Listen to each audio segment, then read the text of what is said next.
Hello, hello, hello, and welcome to this episode of the Sanibel Captiva Guide podcast. Laurie's looking at me because I always mess it up and never put the word podcast on the end. But I did it right, Laurie. You proud of me? Excellent, excellent, excellent. I'd like to welcome a good friend of ours. We've known each other ever since we've lived in Florida.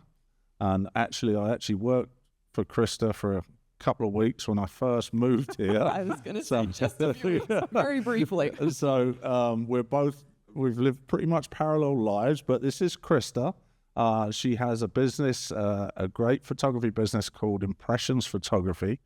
And then I moved over in 99 and started up Nick Adams Photography, and we've been friends ever since. So yeah, welcome to the Sanibel Captiva Guide podcast. Thank you guys for having me. I really appreciate it. I know, it's so great. Like 26 years, I think we have literally, like Nick said, lived parallel lives. So Krista's got a daughter, Olivia, and we got Max, and they're within, how old? What's the year? About a year. Olivia turned 25 in March. 25 and 26. 26, yeah, incredible. And So the first name that you had as a business was what? Sabri? Sabri. Right. Yes. Which is such a funny... Do you know the story behind it? No, tell me. So my best friend and I, we were in college at the time when we started it. I'd never even seen Captiva before or Sanibel, but I knew I wanted to go somewhere south. And we said, let's start a photography business together and just look for a place down south that we could do this business. And being 20 years old at the time, trying to think of a business name, she's like, well, why don't we name it Say Cheese? And I'm like, well, let's come up with a name of a type of cheese. So Sabri was born.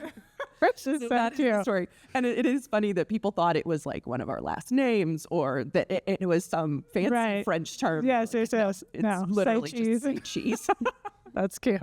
So tell us a little bit about your background. You went to college in New York, yeah? But where are you from originally? Originally from Pennsylvania. I went to college went to RIT in upstate New York and studied photography. And I'm like you, Nick, photography's been my whole life. I know it goes back to your childhood as well. Right. But yeah, I just lived photography my whole life and studied. How did you end up? I think I know the answer to this, but for these people that don't, how did you end up actually in Florida? So you left college and then... Started that business. Yeah, kind of go back a little bit further. My first job was working for a photographer in Pennsylvania.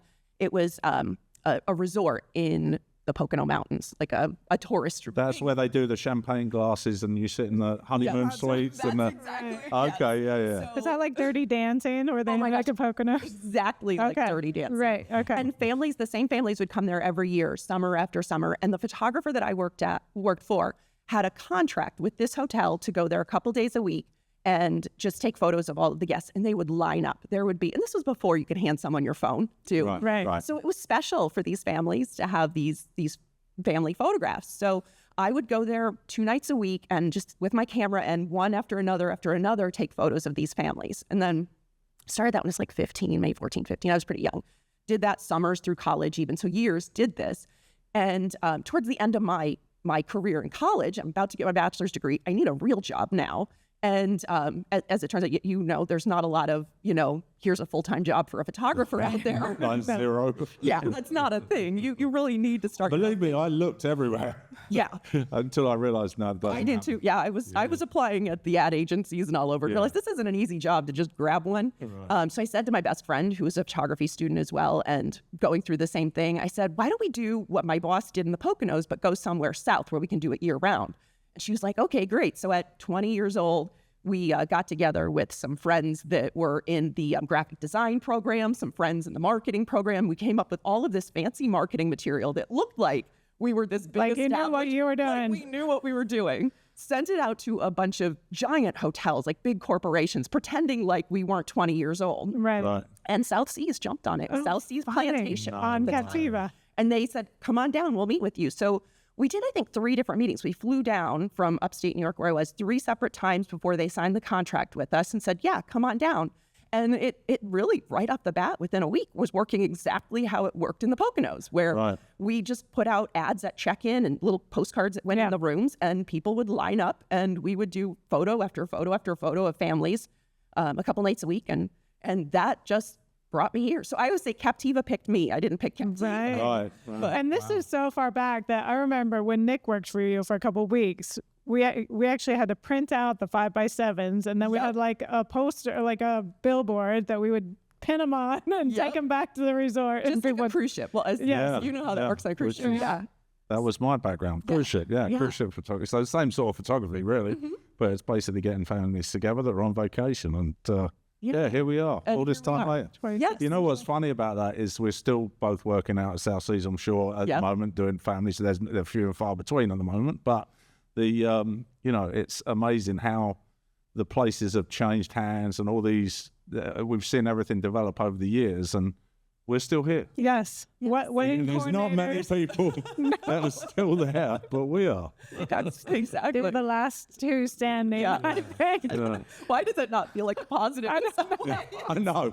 I was like, I think it's good. I think it's good. I think it's great. Right. Well, think of how many wedding coordinators have come and gone.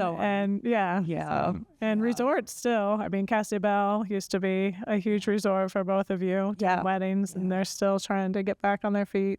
Anyway, let's talk about why we're here. We basically, as everybody I would think would know, if you don't, a couple of years back, September 2022, we had a major hurricane here called Hurricane Ian that affected everybody's lives in Fort Myers to a lesser or greater extent, out to Sanibel Islands, particularly Fort Myers Beach, any of the coastal areas, like where we're sitting right now, places flooded, left, right, and center. And we all felt a bit lost at that time, including us. I mean, we literally, Krista can attest to this, over the years, we've had our businesses disrupted numerous times, from Hurricane Charlie back in 2004. Then we had an oil spill that didn't even happen. What happened, but it didn't come here. It didn't come here, and we had weddings cancelled for 2 years after that. Yeah. So then there was that. Then we had Red Tide, another major thing. Then we had Irma. So we're used to having to switch things up and think on our feet and start again and do things. This was a little bit different though. This hurricane that just went past, literally the room we're sitting in now had 2-3 feet of water in it. Our entire house was flooded. Krista lost her roof. And at that time, I think we all knew that this wasn't just the usual redirect and let's put our heads together and figure out how we make some money in a few months. It was way beyond that. And I think, so long story short, let me just, this is the book that Krista wrote, and it's brilliantly written. Called Beyond the Storm. Beyond the Storm. And it's basically, I'm not going to ruin it for everybody, but it's basically the story of what Krista did after the storm to do her little bit to help people that were around. And I'll let you tell us what, obviously it's all in the book and you should definitely get the book and read it, but why don't give you us the cliff notes? The cliff notes of how you got around to doing that. Yeah, it was not a plan at all. There was no plan to do the work I did, no plan to write a book about it for sure, but life just happened. So it was, as you said, Hurricane Ian, and everybody, the whole community, as you know, everybody came together to do something to help the nation. I don't think there is a single person who wasn't impacted or knew someone severely impacted. Everybody did. And so it was a day or two after the storm, and my friend, one of my best friends, her childhood home, where her 89-year-old father lived, it was completely destroyed. It had 6-8 feet of water. I don't remember. It was a lot of water. So everything was destroyed, and just a group of friends went up there and just were helping him to just take all of the things to the curb. And it was, it was just a very, very surreal situation. It's hard to even imagine, as I know you guys went through, if you didn't live through that. But I went there, and I started the day with everyone else. We're just carrying trash out. And at some point we realized she had family photographs, and some of them she was laying out in the front yard, hoping that maybe dry them out. Yeah, but they were covered in mud. Even like they couldn't even see what half of them were, but she was spreading them out. And she was just like, Krista, is there something we can do to kind of save something from this? And I was like, well, yeah, knowing what I know about being a photographer as long as I have and working with film back in those days, I know that most of those pictures are washable and they can get wet and be fine. And, so I just took that small group and I started working on them. And then that just kind of, it started with those, but then her neighbors started coming over and people. So I'm just sitting in the front yard working on these to start. People were asking me like, hey, what do I do with this? And it made me realize, like, well, I guess most people don't know the things I know, that, these are washable. They just need to be dried out. They need to be taken out of albums. There's just some steps you need to do. So I thought, well, I'm going to share this on social media and just go home and tell my friends, because so many of my friends have been impacted. Like, hey, guys, don't throw your pictures out. Throw your pictures out. I wish we would have seen your post, because we threw Did you throw pictures out? Oh, no, my gosh. Well, yeah. For buckets. Yes, but I think at that point we're just like, all right, get rid of everything. Yeah. Oh, no, for sure. We had a mountain the side, I don't know, 15 feet high outside of stuff that we threw away. But that's not actually, but hold on, I've got to interrupt here because she's selling herself short, because in this process, she herself was completely affected by Hurricane Ian, by losing her roof and trees and all the rest of it. So it's not like Krista got off scot-free. She had her own problems, but carry on. We could still live in our home, though, which so many of my friends couldn't. And that was a big difference, is having a place that we could call, we could go home at night. I had so many friends that just didn't have that luxury. So you put the post on social media. On social media, yeah. And it started, a couple people reached out, and I started helping more people. And then I started collecting more photographs, and people share it with a friend of their friend. And so and it was a few strangers. And then I went back to that original neighborhood where my friend was. I just started going door to door. I'm like, I'm just going to start knocking on doors and just tell some people and talk to them as they're, working on their homes. And that got even more people. And then at some point, my whole house was just filled with photographs. But through this, I was happy to volunteer my time. My business was completely turned upside down, as you guys, just like you. So I wasn't going to the photo shoots on Captiva any longer. So I had the time. So I was happy to offer this assistance and be helping. But I started to realize, as I talked to person after person, that they didn't know some of the basic things they could have done proactively to have secured some of those pictures that, their parents' wedding photos that they're saying are the only photos they still have of this person or that person. It really wouldn't have been that hard to get a digital copy ahead of time. So it wasn't, I didn't say that to them then, but I kept thinking in the back of my head, like, there's so many people right now that are living comfortably in their homes, but who knows what tomorrow is going to bring. And there are easy steps that anyone, even the least tech savvy person, can do to make sure those memories are preserved. So. Okay, let me just dispel a myth. Yeah. The black tubs with the yellow lids, I think we've got a couple sitting up there. They float when the water comes in, and then they tip over, and then all your pictures fall, which is what happened to us. We had them all on shelves, and they weren't even on the ground. And they literally floated off the shelves, tipped over, the yellow tub lids came off and tipped the pictures out. Oh, no. Yeah, so just putting them up or doing it's not enough. You need to and I've heard some crazy myths since I've been doing this. There's a myth that you can put them in the dishwasher and that enclosed. Good luck trying that. Yeah. I mean, I know people that don't know where their dishwasher is. That's funny. Yeah, I've heard a lot of silly myths like that. Yeah, and the putting them up high and all of that. I mean, then your roof blows off. And you're still no better off. Yeah. So how did we get from talking to the neighbors to now being a published author? Well, I really started because I was reaching out to people, helping people, realizing that so many people just needed some simple advice and a little inspiration. Sorry, Krista, I hate to interrupt. Can you tell everybody Krista's name, please? I forgot to mention Krista's last name. I know it's Jack at the end. Kowalczyk. Ooh, We got it. Sorry, we were joking. As long as we've known each other, it's always been Krista. Yeah. Krista K or Krista Impressions or whatever. Anyway, sorry, go back to it. To be a trivia question. Yeah, sure. And spell it. No, I'm out. I'm out on that one. I'm done. All right, sorry to interrupt. Go ahead. All right, so we're back to the author. How did that come about? Oh, well, I realized people needed help, and they needed a little inspiration, and they needed to realize how fragile their photos were. So that was part of it. I also had gotten a lot of publicity through the work I was doing to help other people. And so that started people reaching out from all over the country with questions, or also people that had photos that were ruined in other floods, in damaged pictures for different reasons, or pictures that were just mysteriously stuck together, which happens more often than people realize. But they would reach out to me and say, hey, I heard you help people with photos. What can I do with these? What can I do with this?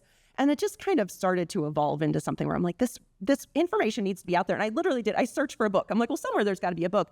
And there are some great books on how to organize and digitize your photos, but they're more like a cookbook for it. And what I wanted to write was something that's more inspiration filled and stories of the reality of what could happen to your photos, and then also include some easy tips that anyone can do. So just as somebody who's read the book, I think from the biggest takeaway that I would get is that it's not really just solely about, backing up pictures and taking pictures. That's the boring part. The actual stories behind those pictures is what's documented in the book. and the real life realities of your history being wiped out, or the memories that those pictures bring, or the importance, and not just our pictures that we take as professionals, but people's pictures that they just have out of their phone or out of their, they're important to somebody. And that was what I took away from the book, is just how once these are gone, they don't come back. So, so yeah, for sure. It was, right. And you come up with tips at the end of every chapter where you actually follow the checklist. By the end of it, you'll have it down and you'll know all the apps to get, all the different, whether you should get a scanner or about planning maybe some sort of digitizing party. Good idea. Yeah. Love it. Yeah. So the social media, that went on to, you're just saying you were recognized around the world when you were on actual national TV, weren't you? I did. Tell us about that. Randomly. Okay. Isn't it funny when you don't want media coverage, it just shows up, and it kind of snowballed. It wasn't something I was looking for. But I had a friend down in Naples, actually. He shared one of my posts on his Instagram, and he has a pretty big following, and Good Morning America follows him. So that was the first thing. And I will never forget getting that email, because you don't expect to be like, hello, we'd like to interview her from Good Morning America. I was like, really? Me? Do you have the right number? No. But yeah, so I did. The first one was Good Morning America, but then that just went from there. So it was ABC World News interviewed me twice. And then the Kelly Clarkson show flew me out to LA to be on the show, and lots of other little ones in between. So it's still on YouTube. Check it out. Yeah, it's still on YouTube. Yes, watch it. Did you go to Utah? She gifted you a trip. I did. Yeah, yes. Yes, she did. We went was to it Utah. fun? Yeah, it was fun. Did you go with Lori?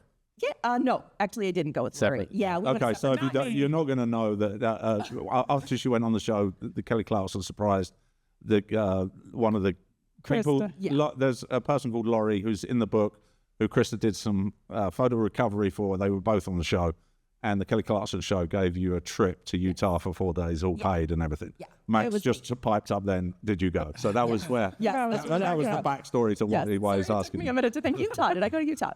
Yes, I did. I did do the Utah trip. It was fun. I'd never been before. It was to Park City. And so it was neat. But no, Lori and I couldn't go together. It was so hard to try to coordinate schedules. It didn't happen. I actually ended up, the trip was only good for a year, and I went the very last weekend. That sounds like the sort of thing we would do. I don't know at all. So we went, but it was cool. It was fun. Oh my gosh. What was Kelly Clarkson like? Kelly is super sweet. She's just like, I mean, is she just like what she seems to be? Yeah, but you don't really get to talk. You're not talking with her a lot. She doesn't come back to the green room or anything.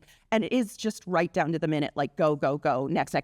And it just kind of goes by like in a breeze. Like it really was a surreal experience. I'm sure. Very cool.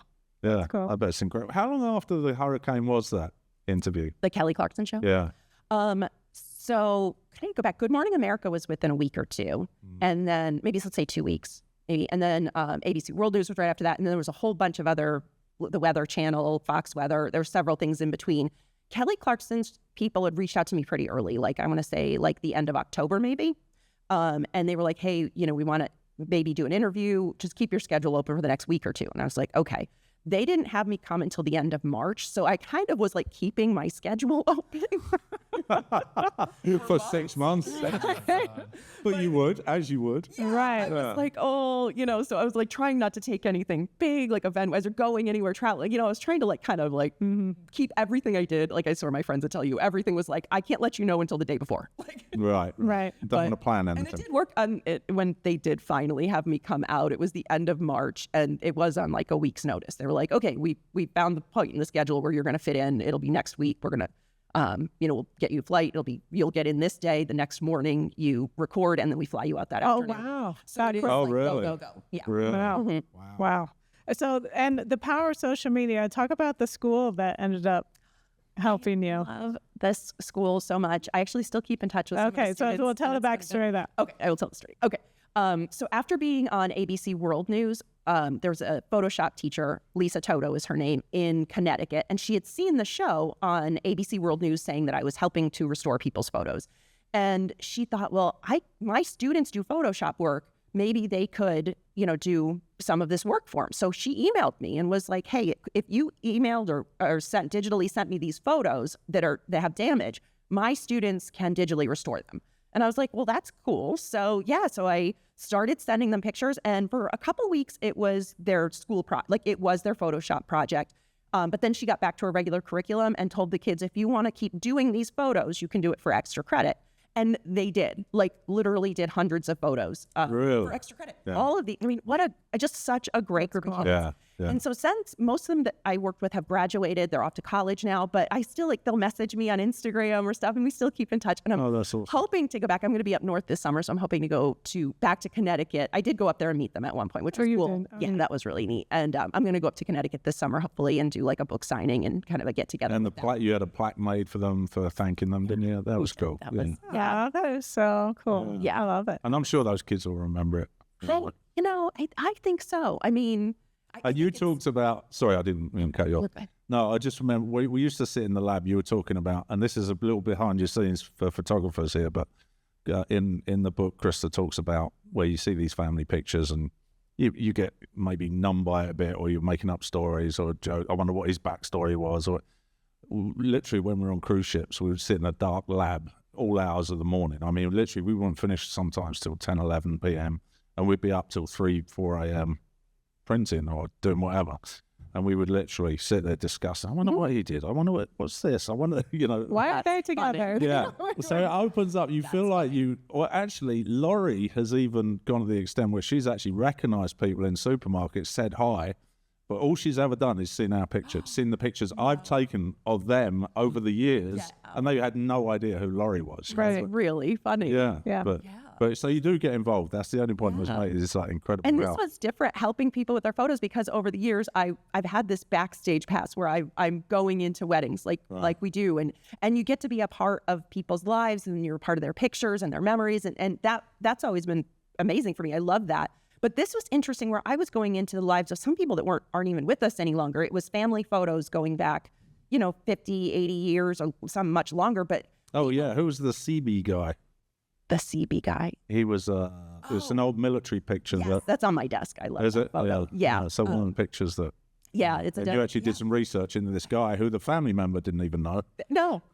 Basically, it was an uncle, but she had no need for the picture. Yeah. It was a super cool picture. Not posed, it just sits on my desk. That's awesome. Send you a picture of it. Yeah, that's awesome. Yeah, we'll post it. That. Yeah, that's awesome.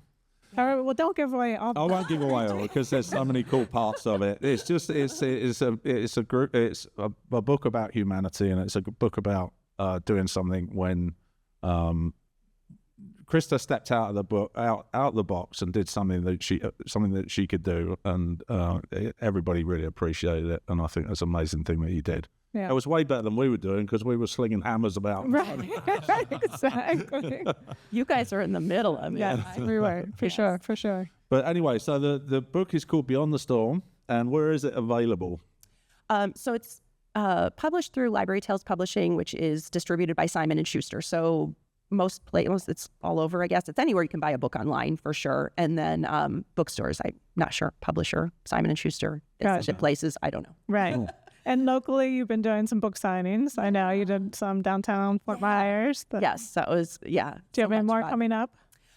Nothing scheduled at the moment. The publisher has been in touch with the local bookstore, so I'm sure I'll post stuff on my Instagram. When And speaking of that, what is your Instagram so Rick can follow you? It's the.krista.k. So the.krista.k. All right. On Instagram. And I do, TikTok and YouTube and all that, but Instagram is my home. Instagram, fantastic. Yeah, and if you check out that work, you've got lots of insights into reels and stuff about doing home backup and being organized and the type of scanners and all the stuff that you'd want to know. So definitely check it out. I try to share something, every day. I realized after the storm, just so many people just don't, maybe they're afraid to ask technology questions, or they think things are more complicated than they really are. So I've just used my Instagram channel as a way to just share tips that anybody can do. Even the least tech-savvy person can follow along and make sure their pictures are safe. Yeah, and it's incredible because we're actually in quite a technology-forward business, but there are a lot of people in the photography business that are not, or not business, but that take photographs that are totally, we've got maybe a grandparent or two, no? Yeah. Sandy, shout out to Sandy. For my mom. Yeah. Well, she can turn on her phone sometimes. Right, yeah, we need Sandy to follow you. For sure. Yeah, she definitely needs some help. Did you do any photo restoration before Hurricane Ian? Was that anything you did? No, I'm pretty decent with Photoshop, but no, not really. outside of, editing wedding photos like we do, but not restoration of an old photo. I hadn't really done anything like that. I sort of just What was the jumping off point? It was your neighbor, right? That you, and then snowballed from there. Yeah, just snowballed from that one. And the characters are in the book, the different people that you met. There was Laurie, and there was your father-in-law, and Kay was there. Oh yeah, your neighbor. My neighbor, her father. Yeah. So was he in North Fort Myers? Yeah. Okay. Yeah. And that's kind of I found that fascinating too. That North Fort Myers is not a beach community in any way. Like you don't think of it as an area that's going to be impacted, but the neighborhood he lived in, I mean, it was just mile after mile of homes that were just destroyed, and that was just everyday people. I imagine that's where So give you the scope of if you think of Fort Myers Beach, which was it's sort of the flooding area all the way up the coast of Sanibel, and then we live on the close Hatchie River right here, but then where Krista's talking about is another 10 miles further inland, and it was still flooded there. So it gives you an idea of the power of the storm. And Yeah. So let's give people some quick tips for saving their photos. Oh, gosh. I think the biggest thing is to get a digital copy of your photos. And especially, if you have memories that you're going to be really upset if you're going to lose them, I think really just getting a digital copy. You can use a phone app to get a digital copy, or there's scanners that are so easy to use, and getting that copy of them. I really feel like after now talking to more people, it's not if your photos are going to be damaged or destroyed. It's kind of a when. Right. If they don't get destroyed, they're going to fade. They're going to fade. I definitely think the number one thing is to pull out the photos and start to get digital copies of them. And even if it's just the most important ones, because I just talked to so many people that, they didn't have anything. It was the only photos they had of their late parent, their dad, and they're all gone. There's no photo of them. And I just listened to people cry. And if it was one person, it would be upsetting, but it was dozens of people and person after person that just sobbed. And as you guys can attest to, when you're in the middle of a disaster, whether it's a hurricane or a fire, flood, anything, you don't have the time or the energy to stop and deal with your grandparents' wedding photos. So far down the... It's so far down the list. And emotionally, like people would say, it was the most important thing. It was the hardest loss. But at the same time, you don't have time to deal with that. Everything it needed to be done yesterday. Right. I'll tell you a little story. About 5 years ago, I called Krista. We had these legal size filing cabinets in our studio on Sanibel, and there was a whole wall probably 10 feet long from floor to ceiling, just all our past negatives. From our customers. Then it went to CDs, and then after that it was all hard drives, but there was a whole wall just of this stuff. So I called Krista up, and this is way before any of this ever happened. Just called her up as a friend. I said, hey, your negatives that you got from way back when. And do you know what her answer was? What? I haven't got time to deal with that right now. How are you going to? I said, no, that's what I feel like. And guess what I did? I didn't do anything. we not blaming you, but that's exactly like now. So true. Yeah. We hummed and hawed, like, what do we do with it? I mean, this has gone back 20 years. We have people's negatives, and we're like, well, it would never, like you would never thrown away one negative. No. I mean, fortunately, any of the stuff that I really needed was backed up because it was post probably when did we all go digital? 2005, something around there. So all that I had anyway, but before that. But the storm took care of it for us. Still, the storm cleared everything out. So maybe it's. I still can't believe you guys use CDs. Yeah, I remember you guys having mountains of CDs, on spindles in the office and stuff. Oh yeah. That just seems so weird to me. And occasionally we'll get somebody who's a little technology challenged that will say, "Can you just put it on a CD for me?" I'm like, I don't even know where I'd get a CD. I don't even know where you'd buy a CD. I don't know where to put a CD in. Where do you put a CD? I'm like, really? This is 2025. How many photos could you fit on a CD? Back then, the pictures were so small, they were probably only about 2 megs, and you could get 640 megabytes on a CD. So that'd be about 1,000 images, probably, something like that. That's 300. Yeah. But then if you were putting RAWs on there, I think if we did a wedding, you'd end up with 6 or 10 CDs. Yeah. God, I don't miss those. You would back up the RAWs on CDs too? Everything. Yes. Mm-hmm.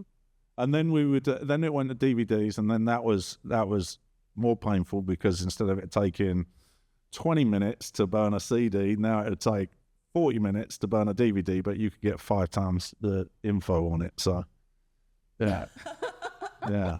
It takes me like I can have my photos edited and delivered and backed up in that time, 40 minutes. If I'm doing it's painful, and you got to understand that. Well, back in our day, without sounding like old farts, when this was all stuff that nobody had a problem doing before, like the first digital cameras, the pictures were so small that they weren't really usable for anybody other than press. So they were so small, it wasn't too hard to keep hold of the files. But by the time portrait photographers and wedding photographers like ourselves started using them, then it created a whole new set of problems because the files had started getting a whole new industry. Yeah, a whole new industry that changed on every 3 or 4 months. Krista's got this new camera. Actually, you were never one for swapping big. Oh, actually, I wasn't either. I think we didn't. We held on to our camera for quite a while. Yeah, I would do a couple of years. Right, with one for sure. And we just found out you still have all your cameras too. I want to see them. I want to see them. In my garage, I'm sure they're not cared for very well. But the principle of it, I'd spent thousands of dollars on this equipment, and then it's worth like worthless. 50 years later, it's worth like literally $30. So I would just throw it in a box and be like, all the digital cameras are toast. Like the 1 megapixel digital cameras, 2 megapixels, they're worth nothing. Yeah. So you always been Canon though, haven't you? You still Canon? Yeah. Yeah, it's all Canon. Yeah, have you switched to mirrorless? No, I have not. That's on my one day. Yeah, well, sooner or later, probably. Yeah. Switching systems is hard. Yeah. It's not if she felt the weight of my camera bag compared to hers. Yeah, that's true. a lot lighter. Oh, lighter. Oh, big time. Yeah. Yeah, tiny cameras compared. Yeah. So that's a great component. Sorry, we're talking about cameras now, nerding out about cameras. Yeah. Everybody's turned off the podcast. Sorry, back to the subject. Sorry, that a lot. Let's talk about photography.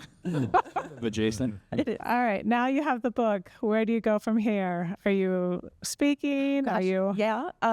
So I've been teaching some workshops. I have a course, an online digital course.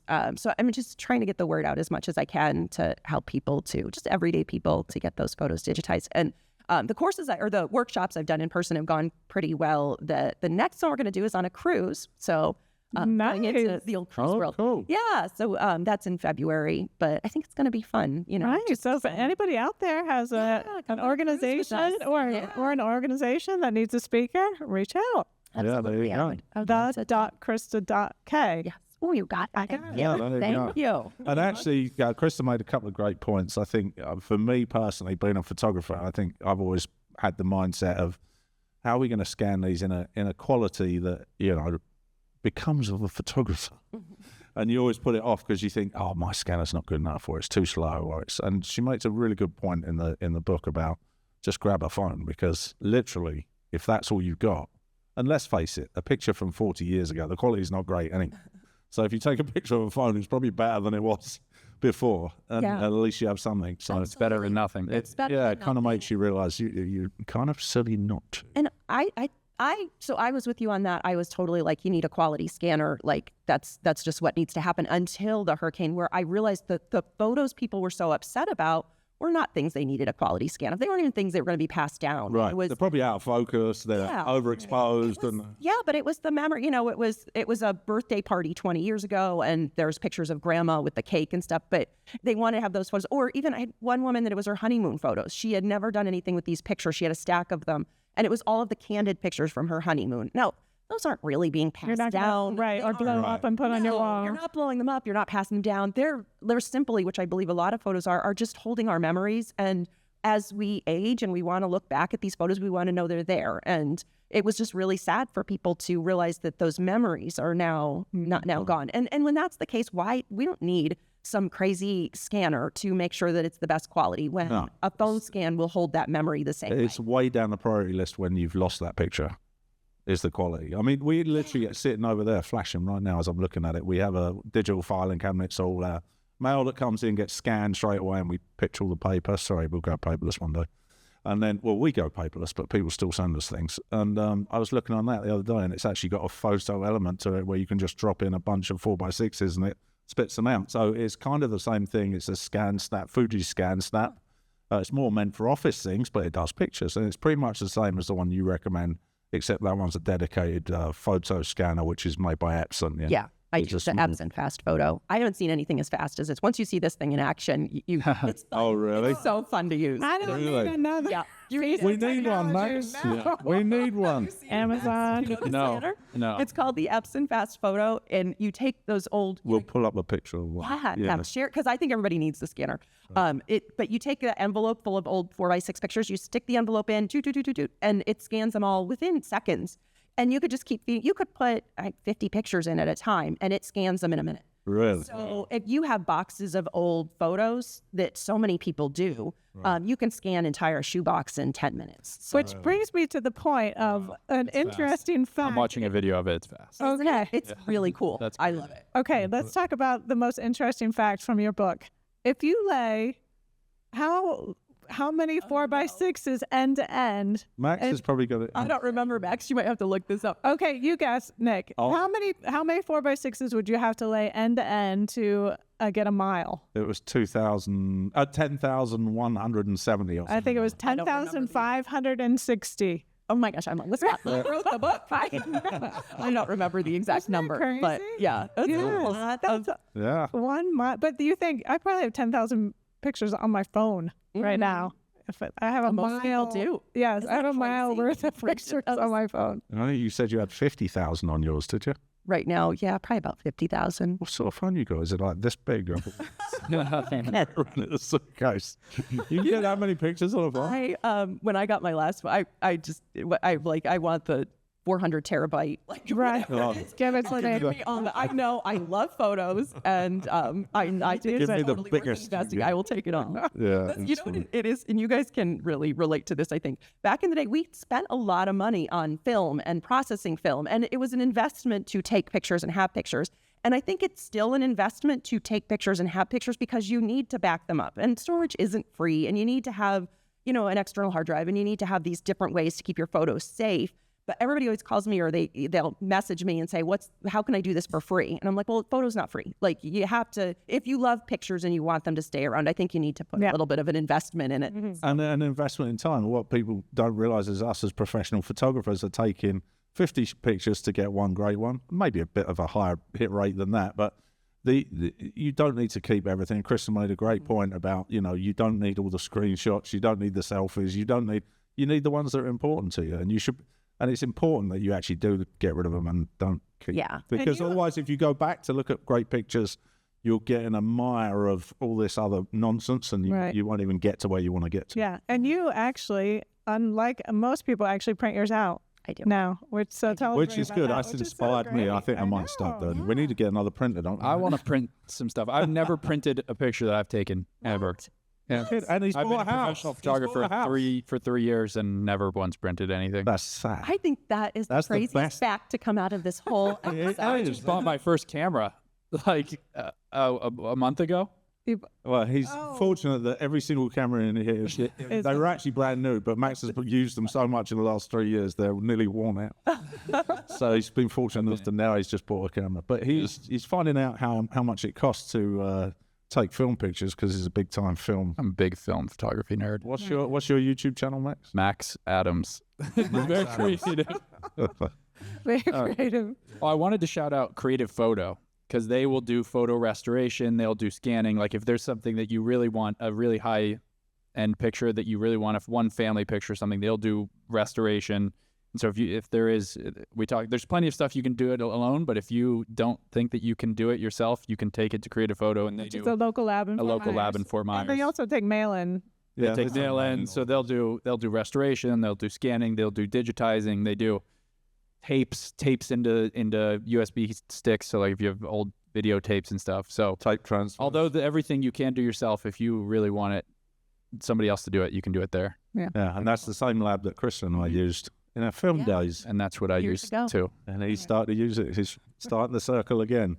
Gotcha. Yeah. So tell us what is this going to be your main focus after? I mean, our businesses have obviously completely been uprooted, and who knows where we're going at the moment. A lot of the stuff as we knew it is not back as it was. So we're all trying to forge a different path. What about you? Is this going to be your main focus from now on? I do feel a passion for helping people with their photos, and I think I'm making a difference. I'm talking to a lot of people, so I will always continue this on, and I do like the coursework I'm doing and teaching.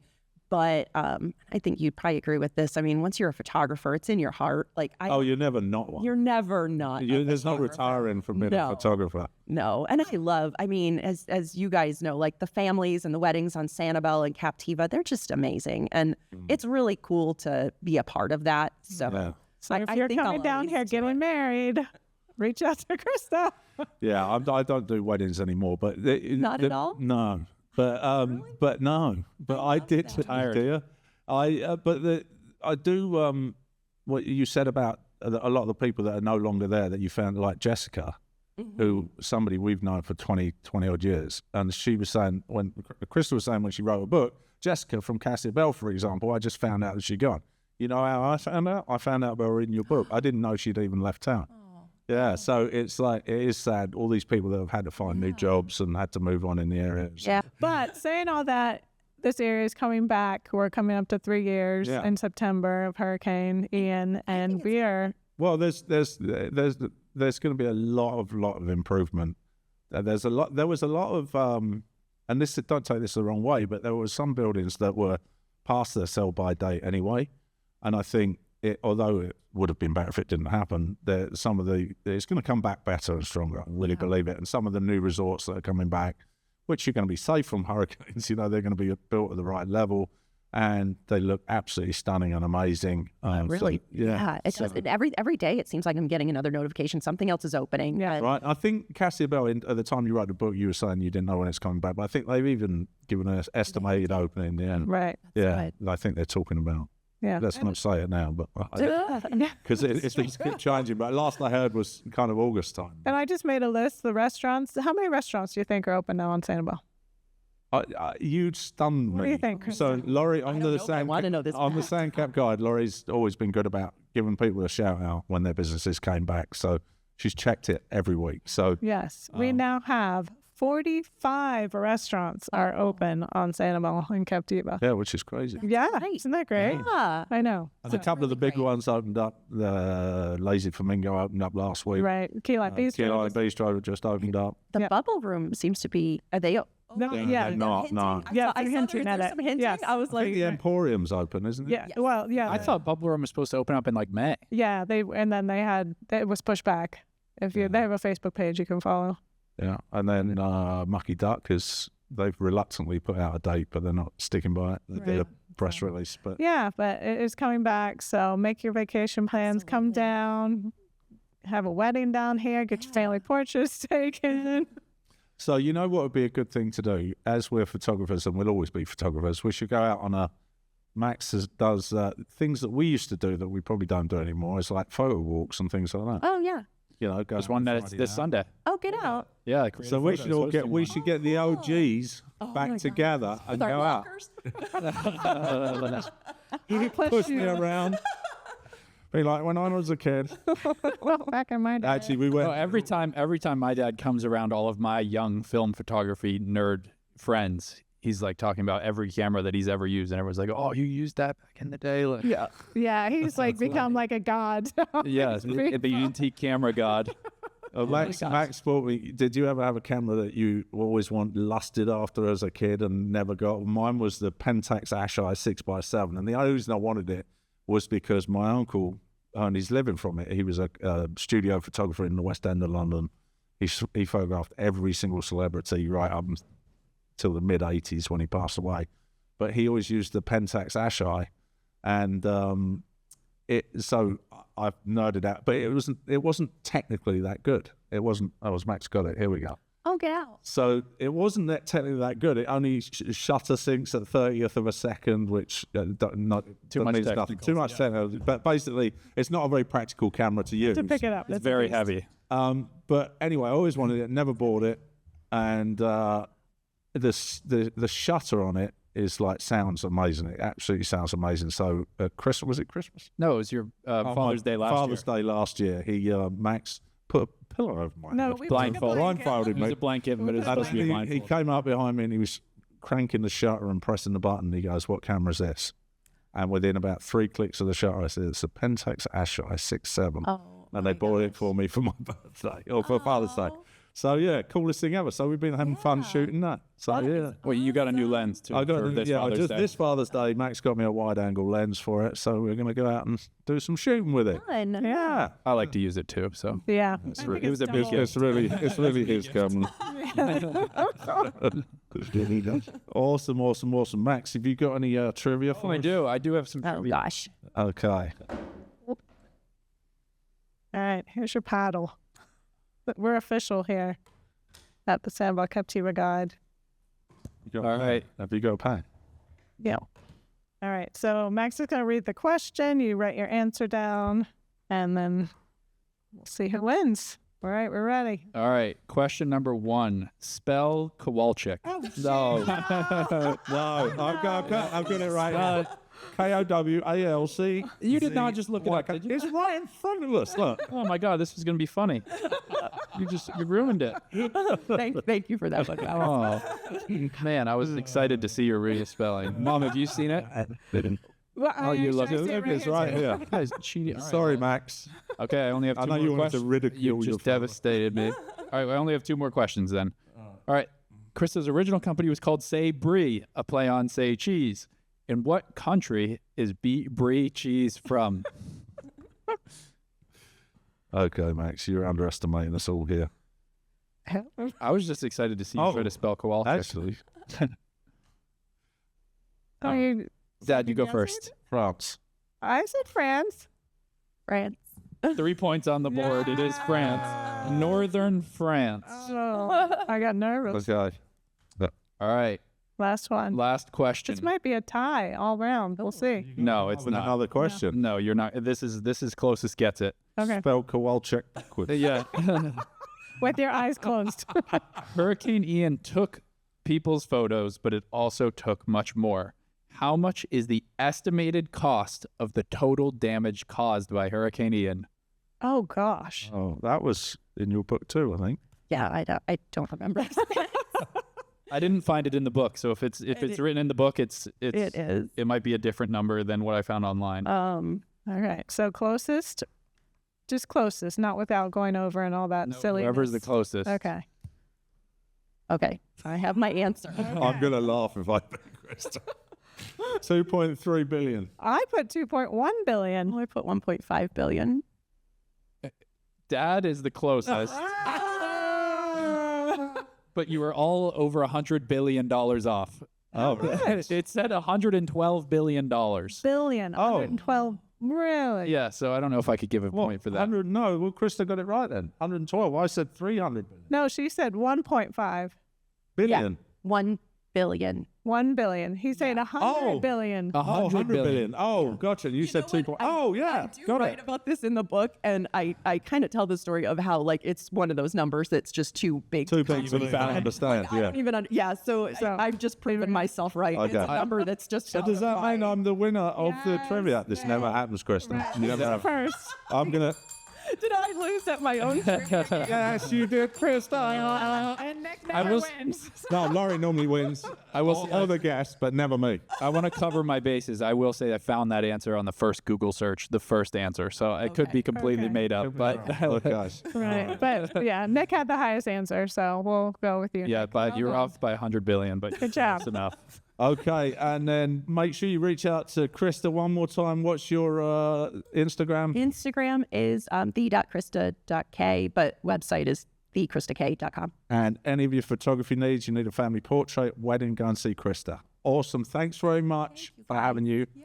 And it's been a pleasure. It's a fantastic book. Make sure you pick it up. Beyond the Storm is way more than just recreating pictures. There's a lot of personal stories that go into it. And a lot of trials and tribulations, and I thoroughly recommend it. And It's a here's great to the read. next 26 years of doing photography. Here we go. Cheers. Thanks, guys. Have a good one.